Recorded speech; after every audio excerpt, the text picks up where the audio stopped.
in Italy, we don't have this kind of opportunity because also there are some kind of rules that many people don't know. But if you don't hold the European passport, you cannot play in second division.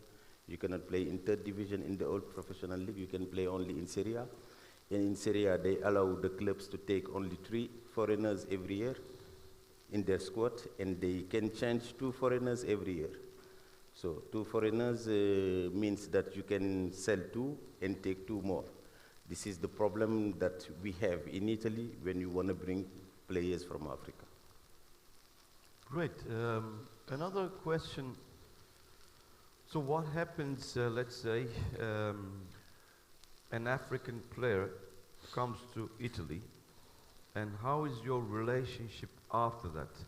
So do you actually put an input or involve in the day-to-day life of your player that you brought, and how does that work? Usually, yes. When they arrive the first time, I try to be a brother or uncle or a father for them, depending of the age that they arrive, because when you come straight from Africa or from another country, in Italy, the first barrier is the language. Because usually it's difficult to find somebody who speaks Italian if he never lived in Italy. So the first barrier is the language, and the Italian people usually they don't speak other languages if they never get out the country or something like that. It's very difficult for them to how I say, to get in touch with the Italian people the first time.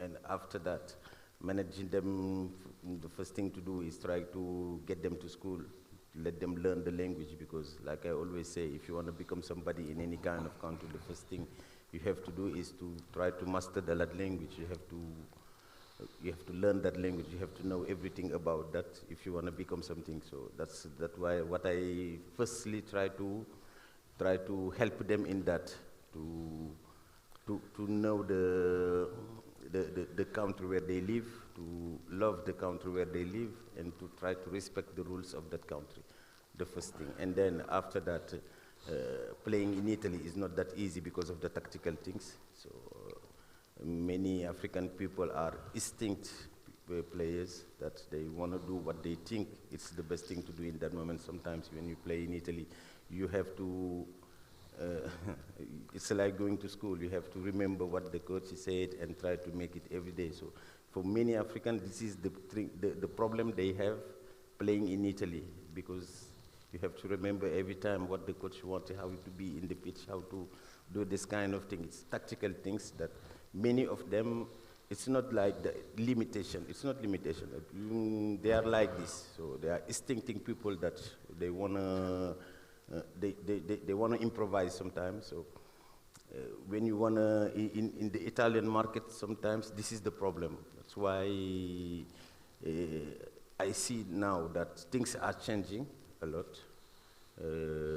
They are much more open. So now it's actually going into more positive. To more positive, because I remember back in the days, just like 15 years ago, it was impossible to see black people playing as defenders in Italy. Now we have defenders. Now we start having goalkeepers. We have Maignan in Milan. And we have Onana, Cameroonian players who will become Inter player. I know other clubs that are looking to get other goalkeepers, black goalkeepers. So things are changing, because in the past, usually they wanted only strikers or some midfielders that, in the concept of many clubs, they were thinking that players from Africa, sometimes he has some kind of, how to say that, sometimes he has some kind of amnesia during the game, that if he is in positions like defenders or goalkeepers, it can be a problem during the game. This, I don't want to say it's racism or something like that. No, I only wanted to say that usually it's some kinds of limitation from people that think that these mistakes are just from this kind of country or from this kind of players coming in some area around the world. For me, it's not racism, because racism means that you don't want this. So in your team, you don't put a player coming from Africa. We saw that in other countries that I don't want to name, clubs or something like that, that they don't want players coming from Africa. The supporters don't want. This is a problem that we don't have in Italy.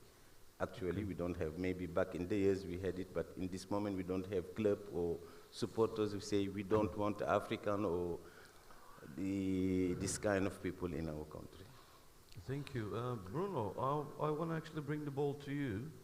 A few things that I was wondering. So what's the ruling first? That's my first question. What's the ruling for African players going into MLS? And I'd also like to understand what changed over the years, because you've been in the MLS for a very, very long time. What changed from the past in MLS management to international scouting, bringing the talents, and a little bit of ruling, how many foreign players can play, so what are the rules and regulations in the MLS?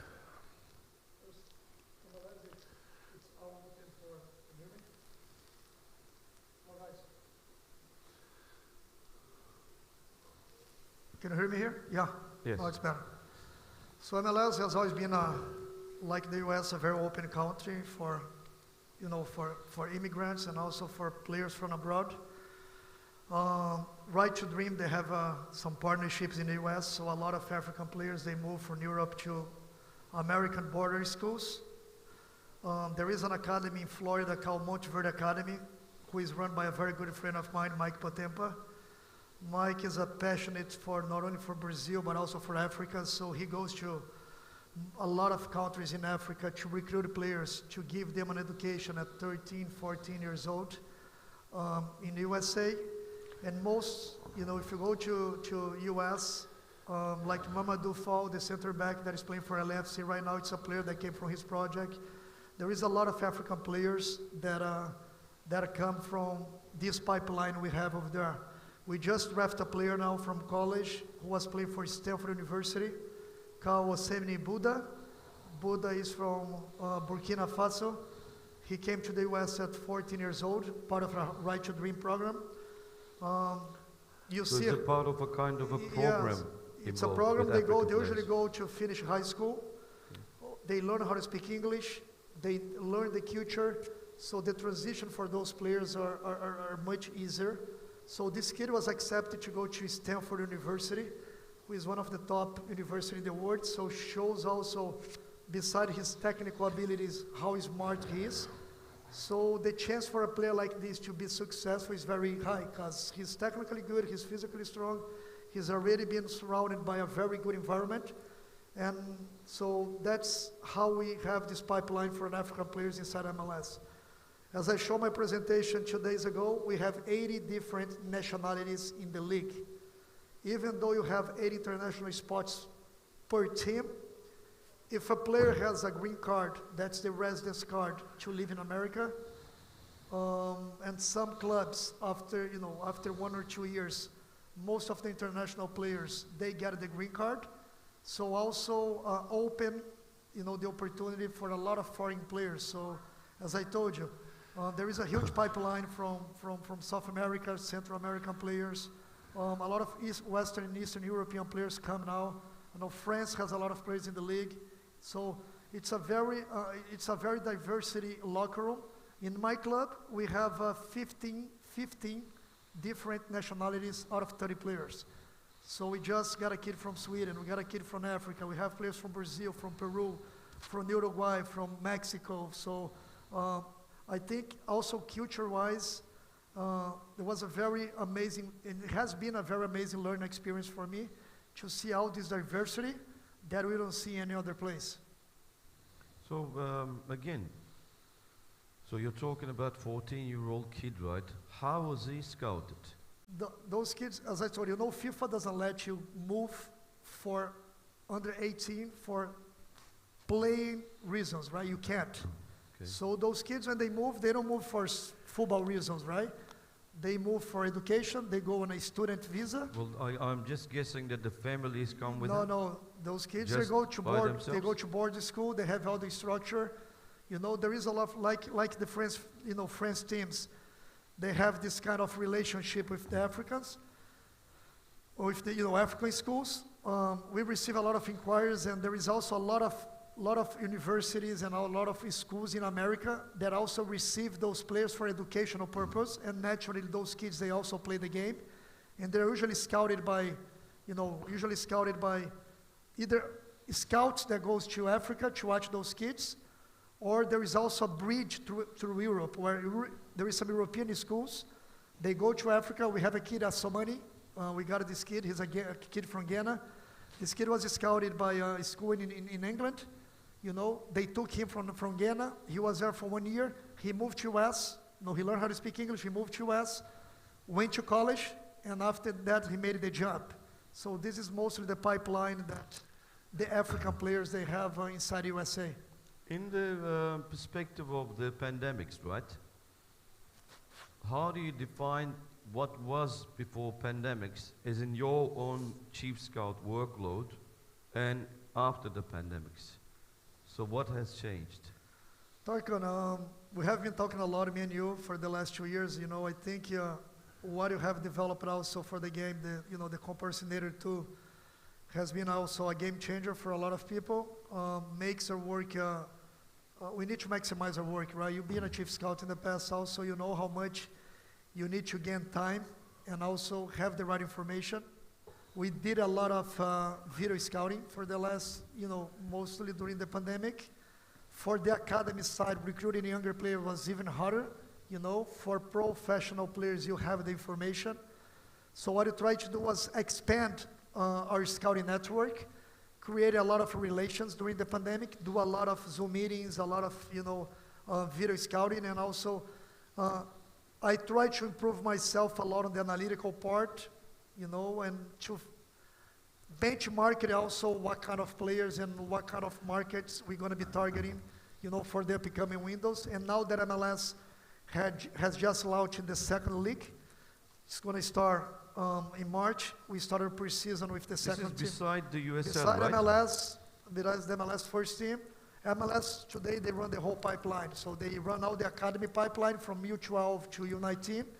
They created now this second league, that's the transitional league, called MLS Next Pro, and they have the MLS. So we have the whole pipeline. So a player, he comes to my academy at 12 years old, he can make the whole pipeline, either go to college or go to my second team and then go to my first team. So that's also going to open a lot of opportunities for younger players from abroad to be able to finish their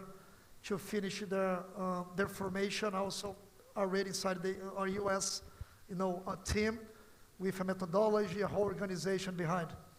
So with regard to each MLS team, what is the ratio of foreign players? Is there a restriction in you can only play with 3 foreign players? Open. Completely If free. you have 8 international spots, those international spots are tradable.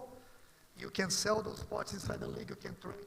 We can trade spots with another MLS team. So as I said, it's open. There is no restriction. I think the league wants really the foreign players to come, and they also want to develop the younger American players. So there is no restrictions regarding how many younger American players need to play. There is no, better now? There is no restrictions about how many younger American players can play on the field. There is no restrictions about anything regarding foreign players besides the 8 international spots, and those spots are tradable, as I said. So one more thing, which is, I am sure many people are wondering, right? So the transfer protocol of MLS. So what I know, right, MLS pretty much owns all the players. Am I right? How does this MLS acquiring players and distributing to or approving clubs to buy? So if you could just explain it so we know this better. Yeah, of course, I'm going to try to be short on this, but the league, all the contracts are with the league. The league pays, besides The 3 players, the designated player, the special players, when you reach the salary cap, that's $600,000 this year, yearly, so that's around $50,000 per month. Once you reach the cap, whatever is above, that's ownership and the club responsibility, but the league, the contract is done with the league, and the league has all the responsibility also regarding approving those contracts. Of course, most of the time, 99% of the times, they're going to rely what the club is saying. And also the player, when he's signing the contract, he knows if there is not any specific clause on his contract, he knows he can be traded also inside the league. So for example, let's say you brought a player, Yeah. and in what kind of condition MLS says that you cannot have that player? There is a discovery list, right? As an example, it's a list where you can put it down the player's name that you want to sign it. You can only have up to 7 players on this list.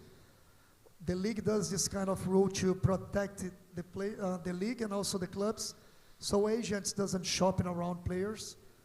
So, of course, if I come to the league and say, look, putting down Neymar's name and Messi's name, right? The league want to know if the owner is really not financial, but he's seriously about doing that. So there is kind of a conversation between the sporting director with the league representative when we bring up a player's name, and there is a reality on what we can do and what we can't do. So there is a person that's taking care of specific teams regarding contracts. So that's why the process, the agents that deal with the league, the process, it's a little bit different from when you sign straight with a club, because it's you and the club. So in MLS, it's the club, the league, and of course the agents with the club he's coming from. So there is a more clean, even though it's more difficult, but it's a more clean process regarding salaries, regarding numbers. So the governance and the compliance, it's very restricted. And you saw the league last year, there was some kind of mismanagement in one of the clubs. That's an open situation that happened in the league. And this club was punished. You know, they were punished, I think, in $2-3 million. And the sporting director was banned for 2 years. So those are situations that the league take very seriously, and that's also it's very important also for how we approach our work and how we talk with agents with other clubs. So let's say define the transfer trail, right? You make an investigation, you find the best right back that you want to transfer, then you obviously talk to your general manager. You also include the coach, and the decision is being made. Let's say you're transferring Tarkan BATGÜN to San Jose Earthquakes. You define the name, and you actually give that particular name. This is a player that we want to sign to MLS. Is that what my understanding is? Yeah, we have the whole scouting process like we do in every single club. We based on our game model, our KPIs, our key performance indicator, based on what kind of players we're going to be looking for. We usually start this work 2 windows before, like 7 to 8 to 9 months. We know the players that's going to be finishing contract. We know the potential players we're going to be selling, we're going to be loaning, whatever. So we do this filter based on our KPIs. We bring the information to the sporting director and also to the technical staff. Also, the game is approved. The sporting director contacted the league, and he discovered the players, so we don't have any risk to lose this player to any other MLS team, as I said before. And then we keep doing the deep research about the final conditions, about the character of the player, a lot of outside work that's important to finish a deal, right? And we're not going to sign a load of players in the MLS, different from other leagues where you have the freedom to sign as some leagues up to 50 players. Now they're kind of restricted the number of players on the roster a little bit more.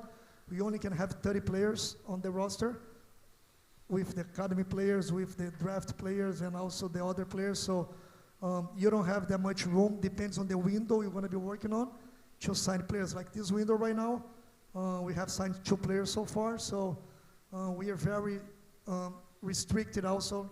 Depends on the window, what kind of players and profile we're going to be bringing. Great. Now, David, I mean, we had a lot of talks between us. I mean, over the years, I quite know the role Professional Football Scouts Association plays, actually, not only in the UK, but around the world. But I always wondered the path of a player from 6 years of age onwards, and the unknown scouts involved in this process. Well, This is probably most underrated but most important eyes on the players. So what is it currently, and what do you think it should be from the very, very young child age for this player to go to, let's say, Man U? You have the examples, live examples, anyway, that you know anyway. So I'd like to have your opinion in the very young age, player defining, seeing, and what's going on, and how he ends up in Man U, for example. Well, Tarkan, you know, there's a few different things. I mean, just going back to, you know, start off with Bruno, what Bruno was saying about, you know, African players, and saying about African players and bringing them into the country and all that. Now, as a football scout, yeah, some people think you just got to, you know about the technology, know about the data, yeah, and that's all you do. But it's not like that, because you need to know a little bit of everything. Now, I sit here, and you're probably thinking, well, what does David know about African players? You know, probably never even been to Africa. I've been to Lagos twice. I've been watching kids play with no football boots, no shin pads, a ball wrapped up made of vine leaves, things like that. And not only that, at the same time, I've even had Kelechi Iheanacho round to my house for his dinner. Yeah? Because my grandchildren are British Nigerian. And I even have relatives in Nigeria at the same time. Now, getting to that point, I understand the trauma and what they have to go through, the African players. And you've got to take that all into account when you're a scout. You've got to see what the pathway is for that player, you know. I mean, every player, you have your rules, Tarkan, and you have your regulations, but at the end of the day, every player is an individual player. And the first question that you always ask him is, what nationality are your parents? And he could say, well, my mum's Nigerian and my father's American. So all them rules that he was all talking about before, they've gone now because he's got an American passport. And you can do that with any player, you know. In this day and age, no matter where you go, it depends on the parents and the grandparents, you know, what sort of nationality they are. Because you can go back to the grandparents, so you can get, you know, you can get passports for different countries. So you can never look at the rules and the regulations until you've actually found the player. And then once you've found the player, you ask the question then. And then you can work from that point. It's like in the UK now, because we've come out of Brexit, they've got a points system. So you have to score so many points to even get into the UK, even to play football. You know, you have to, the points come from which club you play for, you know, how many times you've played, are you an international player? And if you get enough points, you can come in. You know, and you look at that, and that just, to me, spoils it for thousands and thousands of kids around the world. You know what I mean? They're just doing it that way. But again, that's the rules and that's the regulations. You know, and there's not even an appeal process. You can say, you know, he's an absolute world beater and he can do this and he can do that, and you know what I mean? Here's a picture, here's a video, he can do this, he can, you know, whatever he can do. No, he's not coming in because he hasn't got enough points. That's it. End of story. So, you know, it causes a bit of a problem. But that's every age group. Now we get back to the little ones, and like I said to you at the start of the conference, you know, everything in between, yeah, everything in between, which is your sports science and your doctors that we've all seen, you know, and they tell you all these interesting things, and that's why I've sat in on every single session, I think, no matter who's speaking, no matter who's talking.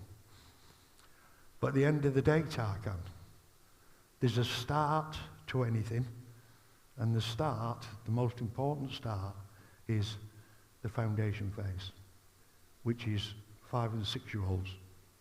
So how does that work? Because in England, especially knowing England with a lot of different nationalities, and the process is something that I'd really like to hear from 6 onwards.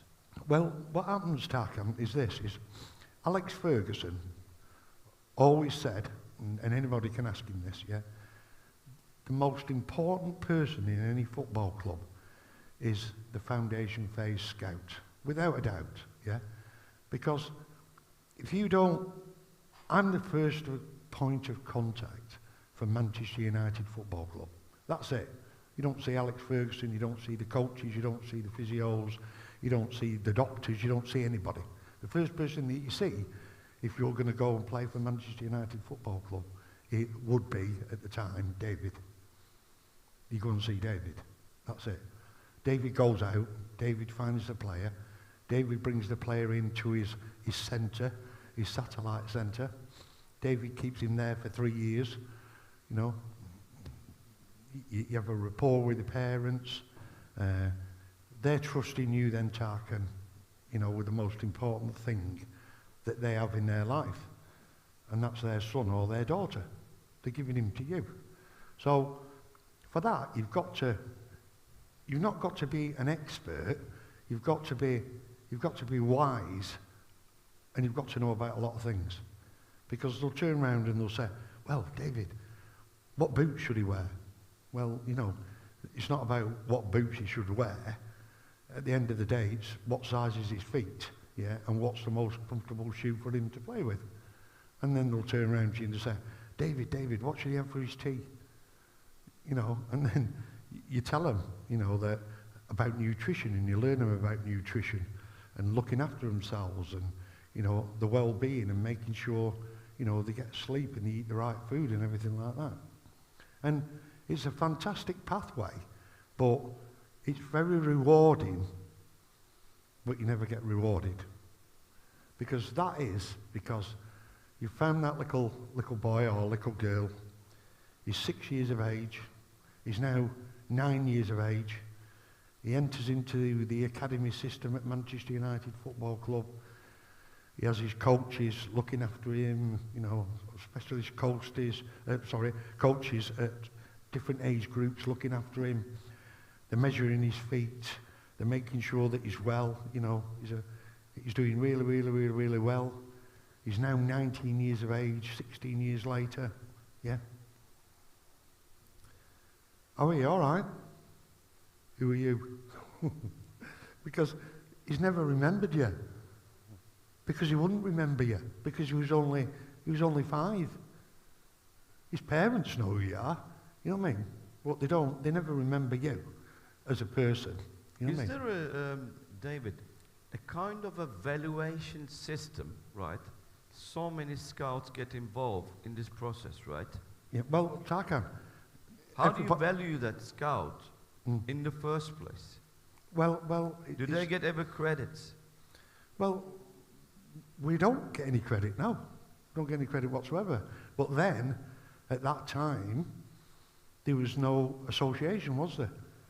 I mean, I'm the first person, and Bruno knows this, in 150 years, 150 years of English football, yeah, and round the world, I'm the only person, the first person in 150 years to start a Football Scouts Association, to bring all these people together, to share all the values what we have.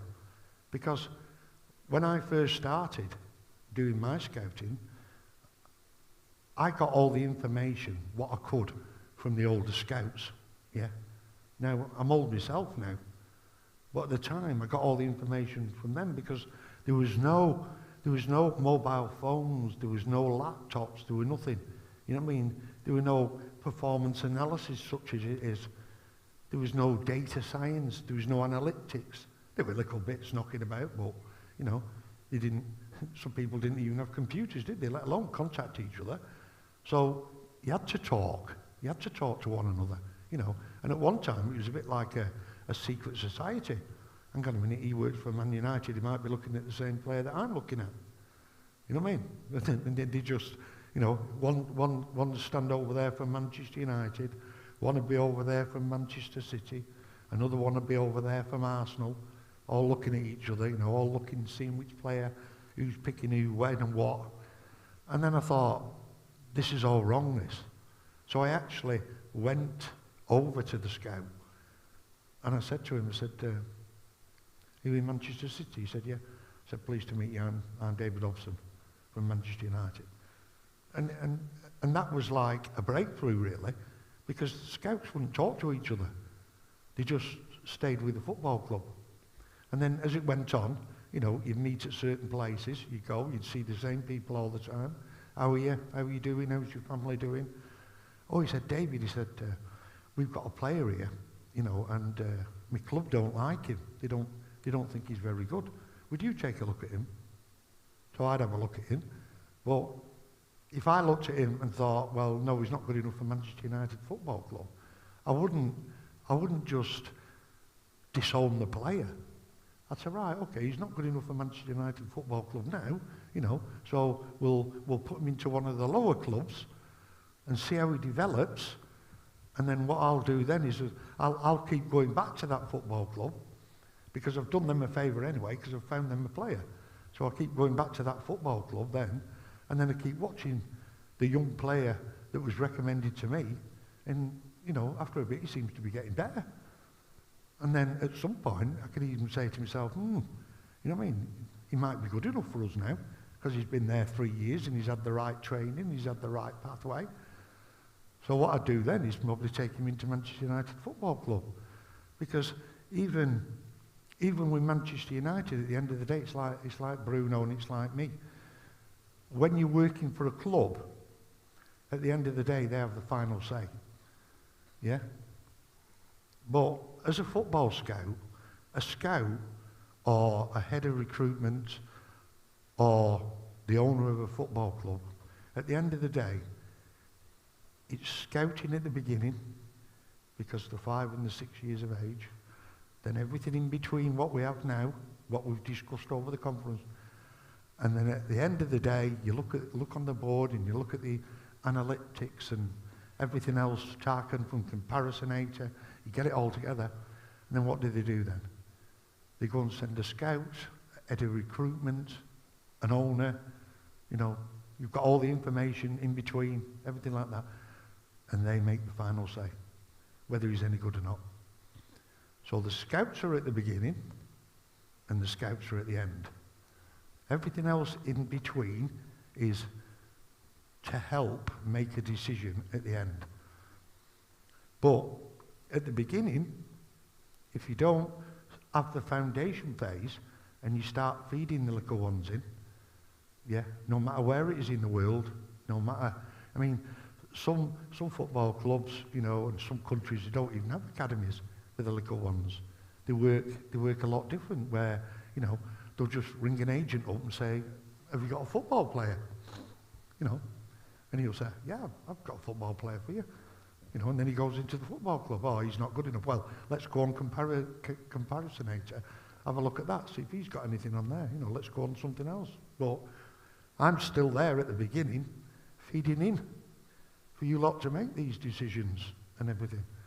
So, you know, the most important thing, no matter what anybody says, and anybody can tell you this in the world, is the foundation phase. But it's like I explained to you before. It's not very rewarding, but it is to me now, because, you know, I've seen the pathway of a 5-year-old player. I know what he's got to go through. I've seen him when he's 19, I've seen him when he's 20, I've seen him when he's 21, you know, and the feeling that you get, you've actually, you know, changed that person's life, his family life, is, you know, is super rewarding. But if we didn't have an association, Tarkan, yeah, how can I pass my experience on and everything that I know to everybody else in the world? I'll just end up going back to the beginning like the others did. And if we don't have an association where we can hold all that information and pass it on to the future generations, well, it wouldn't have been going anywhere. Football could have even died, you know, at some point.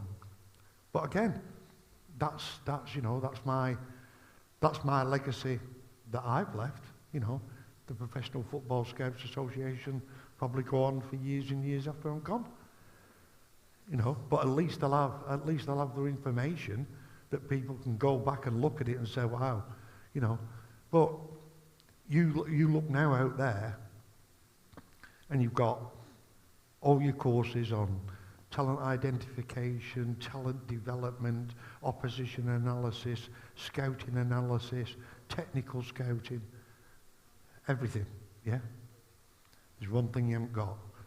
There's one thing that nobody's got, and that is, how do you find a foundation phase player? How do you spot, or how do you identify a 5-year-old player? Yeah? Now, I'm saying player because I'm not saying football player. Yeah? Because I don't know, you don't know, Tarkan doesn't know, Bruno doesn't know whether he's going to be a football player. Yeah? But he can be a player at something. You know, when he gets to 7, 8, 9, 10, he might pick up a tennis racket. You know, he might pick up a golf club and start playing golf. You know, you don't know, you can't say that. So I'm not in it, in the foundation phase, you're not in it to make him into a football player. You can guide him along that pathway, you can guide the family along that pathway. But like I said before, when he gets to 10, he might go playing golf with his dad, and he can hit it, I don't know, 400 yards in one go, and he's 10.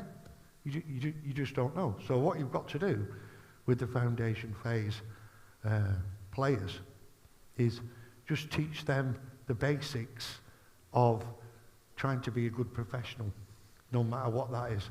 David, I really thank you, because we've got to go to the next session, but I am glad that you all are here, coming all the way from Italy, coming all the way from United Kingdom, coming all the way from United States, and as a comparisinated team, Didem Dilmen, Orhun Porelizade, we thank you, and we also thank Beyçkaya and Dede Akkaş for this fantastic organization to be formed. And I really thank you, and I hope that